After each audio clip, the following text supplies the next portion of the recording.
ইসলাম শিখিয়েছে শেষ নিঃশ্বাস পর্যন্ত তোমাকে লড়ে যেতে হবে। এই পৃথিবীতে কেউ কাউকে জায়গা করে দেয় না, জায়গা করে নিতে হয়।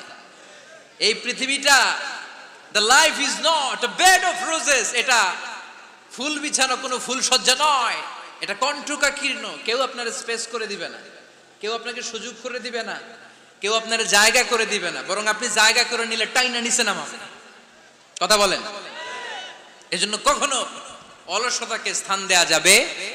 রাসূল বাত্তালি দুক্কানু শয়তান, অলস মস্তিষ্ক শয়তানের আড্ডা। অলস যদি কেউ থাকে এটারে টেনে বেঁধে কাজে নামাবে, পারা যাবে? আল্লাহ তাআলা ততক্ষণ পর্যন্ত কোন জাতির ভাগ্যের চাকার পরিবর্তন করে না যতক্ষণ পর্যন্ত ওই জাতি নিজে নিজের ভাগ্যের চাকার পরিবর্তন করতে না চায়। চিল্লা এখন ঠিক কিনা? আমরা আজকে অলসতাকে নো বলে যাবো এই মাহফিল থেকে। অলসতাকে আমরা কি বলবো? আওয়াজ করে বলতে হবে। অলসতাকে কি বলবো আমরা? মুমিনের জীবনে কোনো অলসতা নাই। যখন আমরা এই সিদ্ধান্তে আসতে পারবো যে আমরা অলস সময় কাটাবো না, আমরা আমাদের এই সময়গুলোকে প্রোডাক্টিভ ওয়েতে কাজে লাগাবো, কোনো না কোনো কাজের সাথে জড়িত হব। Never under estimate any job, whether it's big or small, বড় হোক বা ছোট হোক, কোনো কাজকে আমরা ছোট করে দেখবো না। যে কোনো কাজ করো না ভাই, যে কোনো কাজ করো তা যেন হয় সবার চেয়ে সবচেয়ে সুন্দর। আমাদের অবসর সময়গুলোকে কাজে লাগানোর দরকার আছে না নাই? আমরা নিজেদেরকে কর্মঠ করে, কর্মজীবী হিসেবে, শ্রমজীবী হিসেবে নিজেদেরকে প্রতিষ্ঠিত করতে চাই। রাজি আছে মুসলমান? লক্ষ্মীপুরের যুবক ছেলেরা আওয়াজ করে বলো, পারা যাবে? লজ্জা কিসে? লজ্জা কিসে? অনেকে টাঙ্কি মারে, এদিক সেদিক ঘুরে আর বলে আমার আব্বা চেয়ারম্যান। আরে তোর আব্বা চেয়ারম্যান, তুই কি?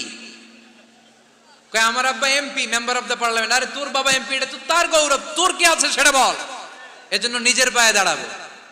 অলসতার সাথে আমাদের কোনো সম্পর্ক। আজকের এই মাহফিল থেকে আমরা অলসতা, অকর্মণ্যতাকে নো বলে দিলাম। অলসতাকে আমরা কি বললাম? আরো জোরে বলতে হবে। অলসতাকে কি বলবো? আর সব সময় কর্মঠ থাকবো, এনার্জেটিক থাকবো, নিজের পায়ে দাঁড়াবো, আইডিয়া জেনারেট করব, এন্টারপ্রেনার হওয়ার চেষ্টা করব। নতুন নতুন উদ্যোক্তা হওয়ার মাধ্যমে আমরা আমাদের নিজেদের ভাগ্য পরিবর্তনের চেষ্টা করব। কারণ আল্লাহ বলেছেন, ইন্নাল্লাহা লা ইউগাইয়িরু মা বিকাওমিন হাত্তা ইউগাইয়িরু মা বিআনফুসিহিম। আল্লাহ তাআলা ততক্ষণ পর্যন্ত কোন জাতির ভাগ্যের চাকার পরিবর্তন করে না যতক্ষণ পর্যন্ত ওই জাতি নিজে নিজের ভাগ্যের চাকার পরিবর্তন করতে না চায়। চিল্লা এখন ঠিক কিনা? লাকাদ খালাকনা, একটা বাবার স্পার্মের মধ্যে 2 কোটি যদি শুক্রাণু না থেকে সেখান থেকে সন্তান হয় না। তার মানে এই 2 কোটি শুক্রাণুর মধ্য থেকে আপনি একজন সফল মানুষ, যিনি বাকি 2 কোটির মধ্য থেকে সব শুক্রাণুগুলোকে হারিয়ে আপনি সফল হতে পেরেছেন। সেখান থেকে দুনিয়ার বুকে আপনি যখন এসেছেন, আপনাকে সংগ্রাম করে আসতে হয়েছে।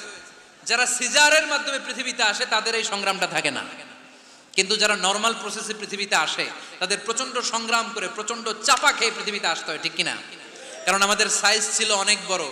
আমাদের মায়ের যে অঙ্গটা দিয়ে আমরা পৃথিবীতে আসব, ওই জায়গাটা ছিল খুবই সরু।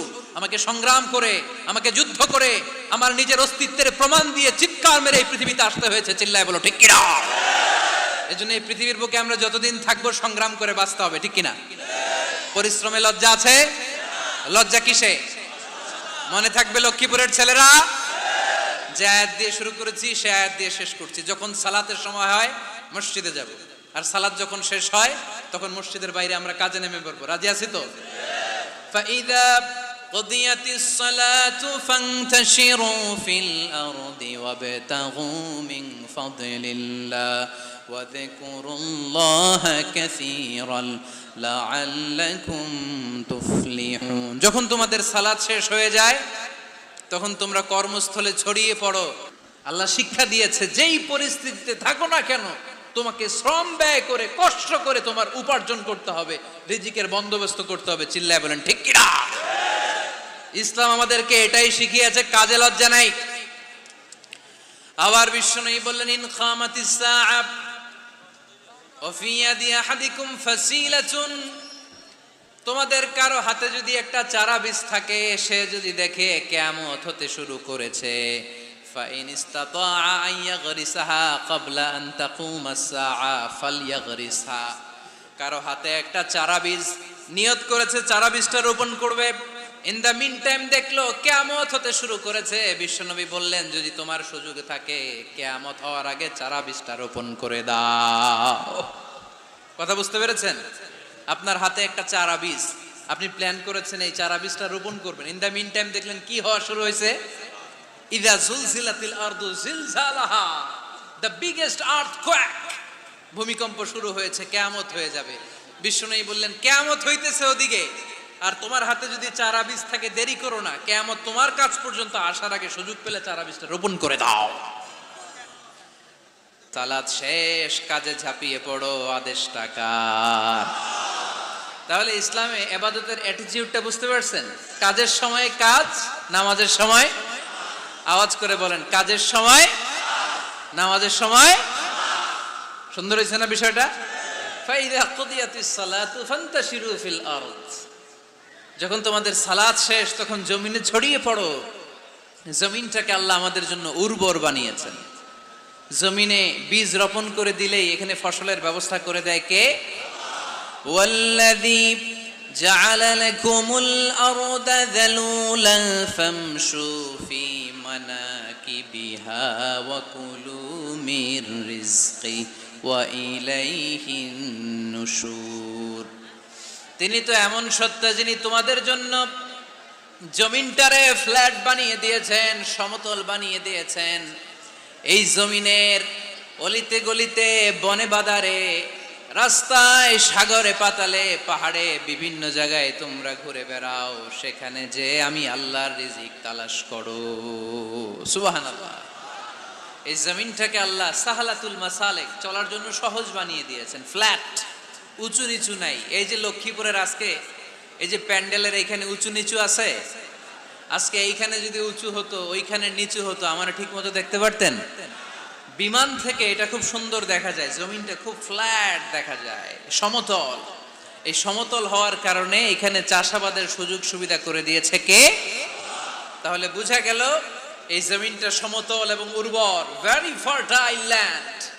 আমাদের সালাত শেষ, আমরা কাজে চলে যাব, আবার আজান হলে মসজিদে ঢুকে যাবে। এটাই হচ্ছে ইসলামের নিয়ম। সাইয়েদনা ওমর ফারুক যখন মসজিদে নববীর ইমাম, তিনি ইয়ামান দেশের কিছু লোকদের সাথে সাক্ষাৎ করলেন। কোন দেশের? ইয়ামান, যুদ্ধ বিধ্বস্ত একটা দেশ এখন। প্রাচীন নগরী হাদরামাউত, বালাবাক, এই ইয়ামান দেশের কিছু লোকের সাথে তিনি সাক্ষাৎ করলেন। তারা গোল হয়ে বসে থাকে, নামাজের পরে যায় না, বসে বসে সুবহানাল্লাহ পড়ে, আলহামদুলিল্লাহ পড়ে জিকির করে।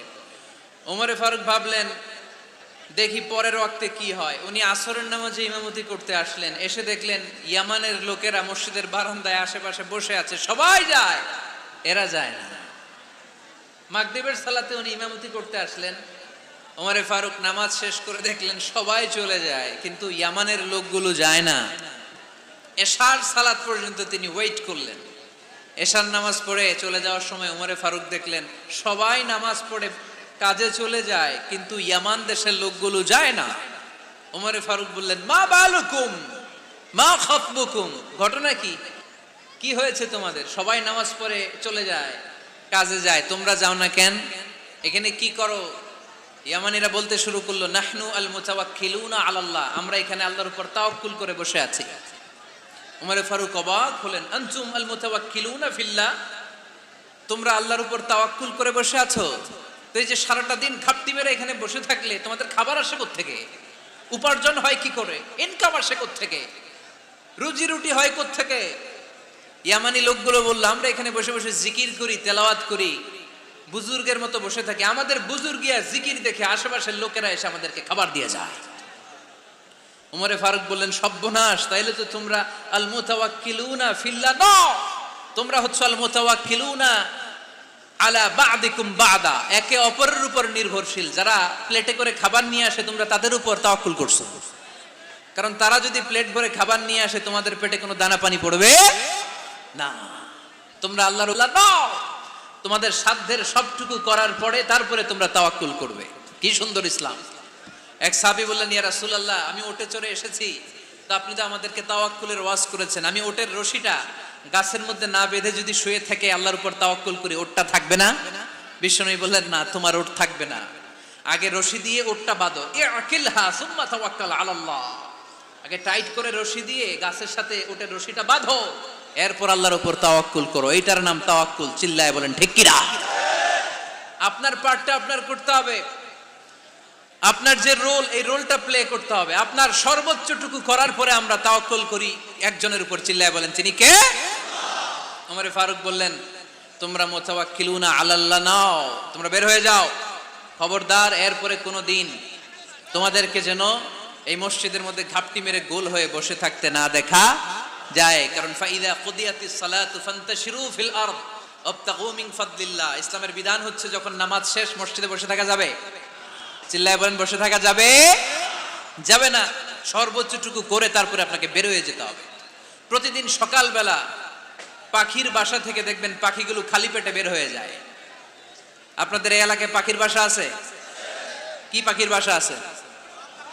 হ্যাঁ, সব পাখি আছে। তো সকালবেলা দেখবেন পাখির বাসা থেকে পাখিগুলো খালি পেটে বের হয়ে যায়। বিকেল বেলায় পাখিগুলোর ওদর পূর্তি করে পেট ভর্তি করে আবার পাখির নিড়ে ফিরিয়ে দেয় কে? কারণ পাখিগুলো তাওয়াক্কুল করেছে কার উপর? পাখিগুলো তাওয়াক্কুল করে যদি পাখির নিড়েই বসে থাকতো, ওদের পেটে খাবার আসতো? কথা বলেন। বিশ্বনবী এটাই বললেন, তাকদু খিমাসান ওয়া তারুহু বিতানান।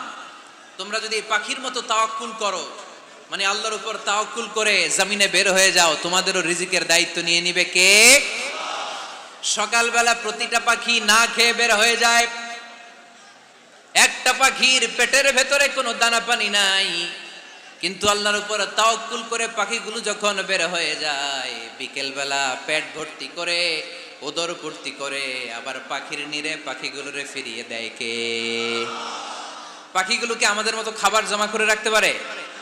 আমরা তো 7 দিনের বাজার একবারে করে ফ্রিজে রাখি। পাখিদের ফ্রিজ আছে না? আছে। আমাদের অতিরিক্ত টাকা হলে আমরা ব্যাংকে ব্যালেন্স করে রাখতে পারি, অ্যাকাউন্ট করে রাখতে পারি। পাখিরাও তো অ্যাকাউন্ট করে রাখে না?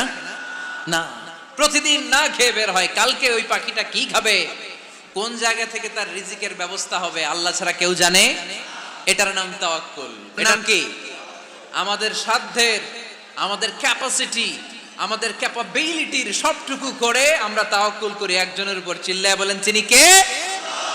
এজন্য ইসলাম আমাদেরকে শিখায়, সালাত যখন শেষ বের হয়ে যাও, কাজে নেমে পড়ো।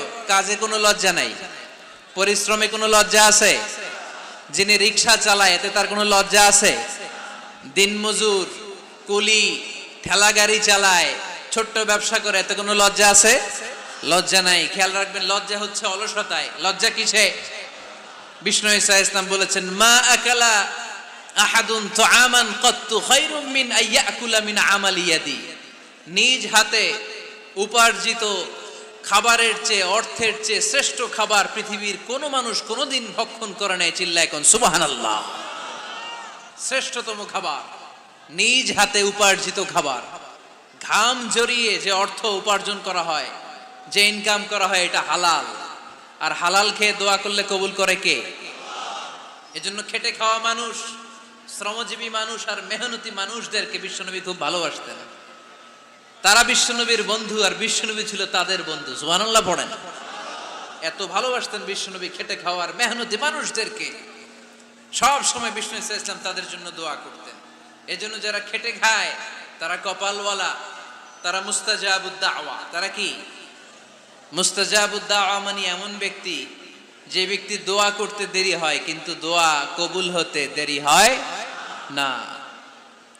আপনারা এখানে ব্যবসা করেন কে কে? দেখি তো, হাত তুলেন তো। ব্যবসা, মাশাআল্লাহ, অনেক ব্যবসায়ী আছে তো দেখি। আচ্ছা, হাত নামান। চাকরি করেন কে কে? চাকরি, চাকরিও তো অনেক করে দেখি, হাত নামান। প্রবাসী, ছুটিতে দেশে আসছেন। হুজুর আমি আছি, কই? আপনি দেখতে আসছেন? মাশাআল্লাহ। কোন দেশে থাকেন? সৌদি আরব। আলহামদুলিল্লাহ। সৌদিতে ভাল লাগে নাকি সৌদি স্বপ্নের দেশ, খাটতে খাটতে জীবন শেষ? ইনশাআল্লাহ। আচ্ছা, ইউনিভার্সিটির স্টুডেন্ট আছো কারা কারা দেখি? মাশাআল্লাহ, হাত নামাও। ক্লাস 5 থেকে ইন্টারমিডিয়েট পর্যন্ত পড়াশোনা করতেছো? অথবা দাখিল আলিম পর্যন্ত কারা কারা দেখি? মাশাআল্লাহ, হাত নামাও, হাত নামাও। একবারও যারা হাত তুলেন না এবার তারা হাত তুলেন। আন্নেরা কি করেন? হ্যাঁ, বেকার।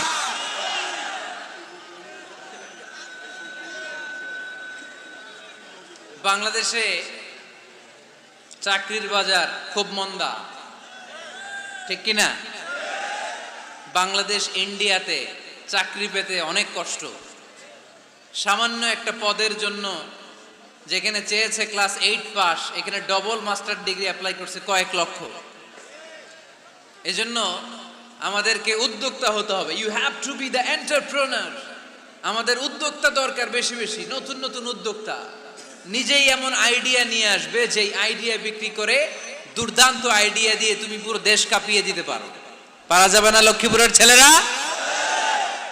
আইডিয়ার অনেক দাম। You have to generate new ideas. নতুন নতুন আইডিয়া এনে মানুষ গোটা বিশ্বকে তাক লাগিয়ে দিচ্ছে।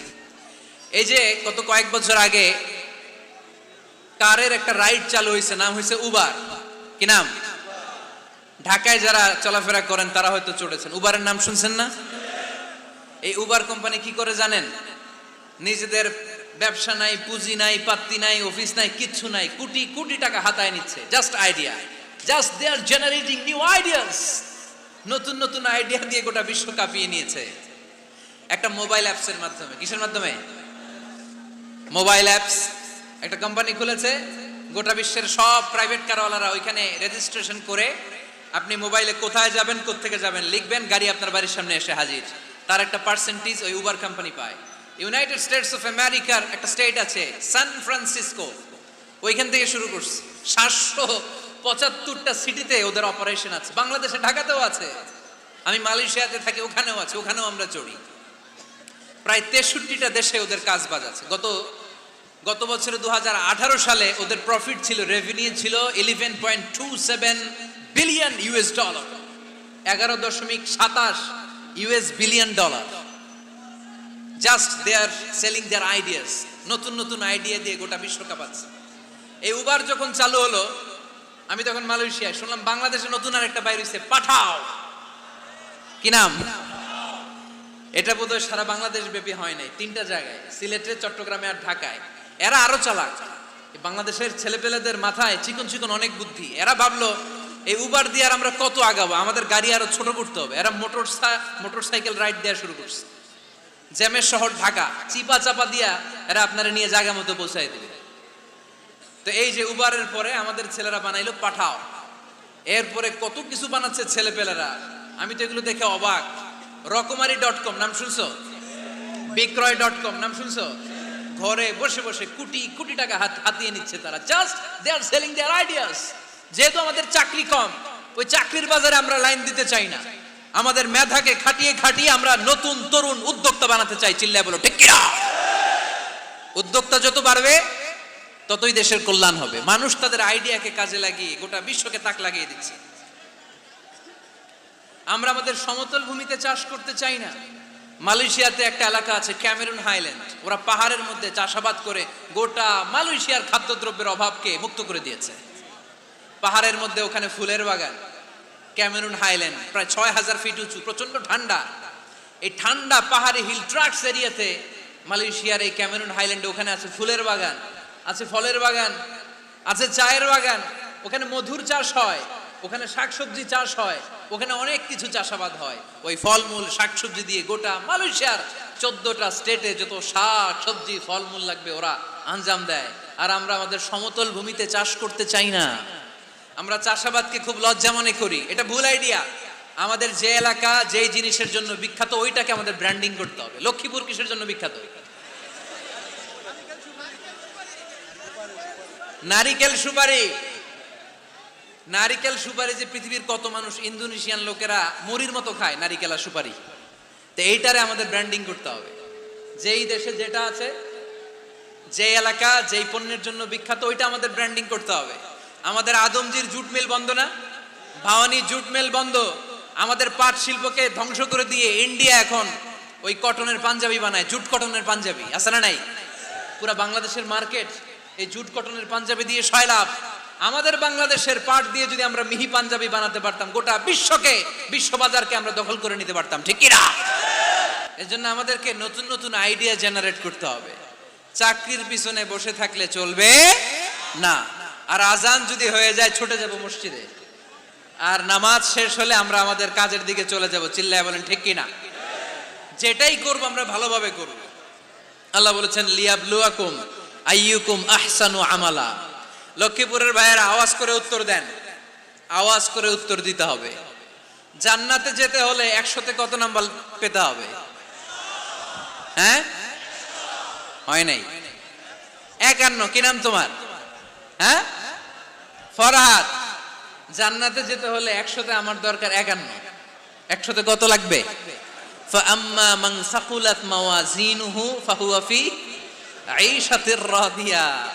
সেদিন মিজানের পাল্লা যার ভারী হয়ে যাবে সে আনন্দ উৎসবে থাকবে।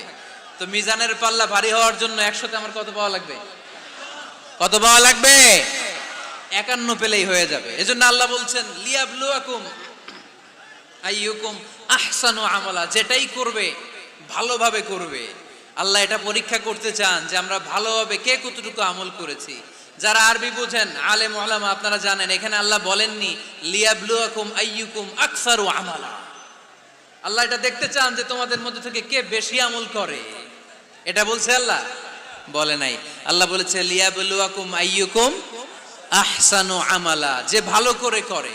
এজন্য আমরা যাই করি না কেন কি করে করব? আওয়াজ করে বলতে হবে। কেমন করে করব? যে কোনো কাজ করো না ভাই, যে কোনো কাজ করো তা যেন হয় সবার চেয়ে সবচেয়ে সুন্দর। পড়েন, যে কোনো কাজ করো না ভাই, যে কোনো কাজ করো তা যেন হয় সবার চেয়ে সবচেয়ে সুন্দর। পড়েন, যে কোনো কাজ করো না ভাই, যে কোনো কাজ করো তা যেন হয় সবার চেয়ে সবচেয়ে সুন্দর। হোক না সেটা পড়া লেখা, রঙের ভাষায় ছবি আঁকা। পড়েন, হোক না সেটা পড়া লেখা, রঙের ভাষায় ছবি আঁকা। হোক না সেটা সামান্য কাজ কিংবা মহত্তর, তা যেন হয় সবার চেয়ে সবচেয়ে সুন্দর। যে কোনো কাজ করো না ভাই, যে কোনো কাজ করো তা যেন হয় সবার চেয়ে সবচেয়ে সুন্দর। চিৎকার করে বলেন ঠিক কি না? আমরা যেটাই করি না কেন এটা ভালো করে করার দরকার আছে না নাই? এজন্য কাজে আর শ্রমে কোনো লজ্জা নাই। লজ্জা হচ্ছে অলসতায়। লজ্জা কিসে? অলসতায়। কাজ করে খেতে হবে, কাজে লজ্জা নেই। লজ্জা হচ্ছে অলসতায়। লজ্জা কিসে? আজকের আলোচনা থেকে এটা মুখস্থ করে নিতে হবে। কাজে লজ্জা নেই। লক্ষ্মীপুরের ইয়াংস্টারেরা শ্রমে লজ্জা নেই, পরিশ্রমে লজ্জা নেই। লজ্জা অলসতায়। লজ্জা কিসে? আরো জোরে। নবীরা কি এমনি এমনি বসে বসে খাইছে? কঠিন পরিস্থিতিতেও